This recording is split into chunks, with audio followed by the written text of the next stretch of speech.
Hi, Marilyn here with Cotton and Chocolate, and welcome to Saturday Sampler Daydream.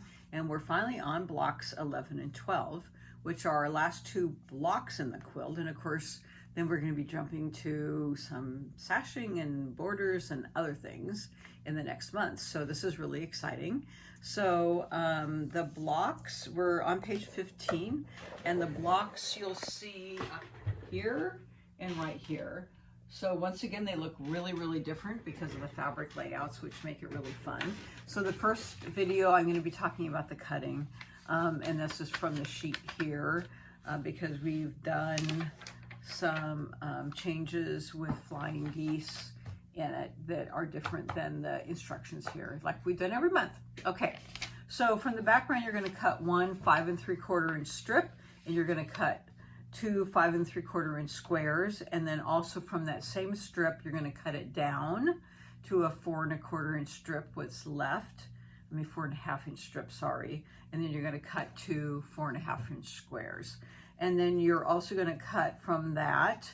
You'll have a little bit left, and you're cut that same strip down what's left into 3 1/4 and cut four 3 1/4 inch squares. So you're going to get a lot out of that original strip. And be careful in squaring your original cut down because these are going to be tight. You're not going to have much left over of your background. You're going to cut one 3 inch strip, and then you're going to subcut 12 3 inch squares. So that's going to take care of all of your background. You won't have much left. A sliver, okay? Fabric 7 is the little, kind of teal-y color here. You're going to cut one 3 1/4 inch strip and then subcut four 3 1/4 inch squares, and then you're going to cut one 3 inch strip and cut six 3 inch squares, and then one 2 1/2 inch strip and cut four 2 1/2 inch squares. Okay, fabric 8, which is the purple, you need two 3 1/4 inch strips, and then you're going to cut eight 3 1/4 inch squares, and then one 3 inch strip, you'll get two 3 inch squares, and then cut a little bit more down and get four 2 1/2 inch squares.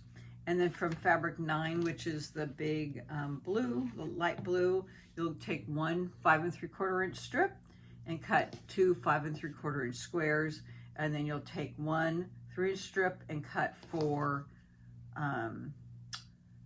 3 inch squares. It doesn't say, it just says cut 4 squares, but obviously you need to cut them into 3 inch squares. There, it was left off here. So add that you have to cut four 3 inch squares. If you cut a 4 inch strip and 3 inch strip and you need to cut squares, obviously they need to be 3 inch squares. We've learned that much, right? We're all good cutters. So you can add that if you get confused, but we should know what that is. Okay, so the cutting's done. So I'll see you back in the next video for our first bit of piecing, which you can see is a bunch of half square triangles. Woohoo! See you then.